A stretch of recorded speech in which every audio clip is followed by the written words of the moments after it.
وہ پوچھا اللہ ملا تو اس کا تو نام و نشان ہی کوئی نہیں،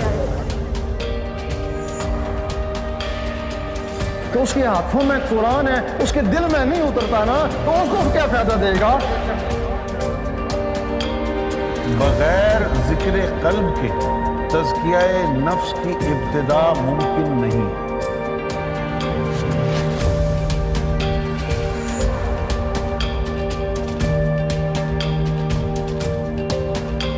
ہم تم کو ذکر قلب دیتے ہیں، اگر تمہارے اندر اللہ نے شروع ہوگی تو اللہ کو حکم ہی کرنا۔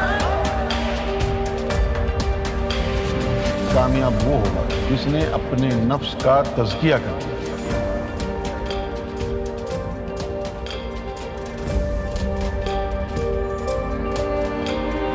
مکمل تزکیہ کرنے کا سوچ لیا۔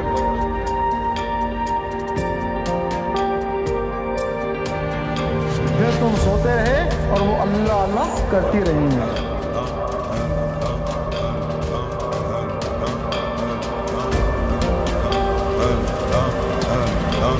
تو ایسا کر کہ اپنے دل کو اللہ اللہ میں لگا لے۔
گور شاہ مرحبا،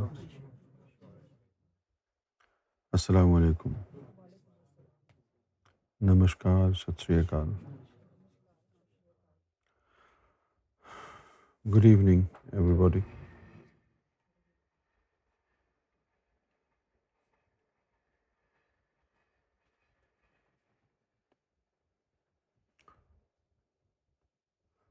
I'm good.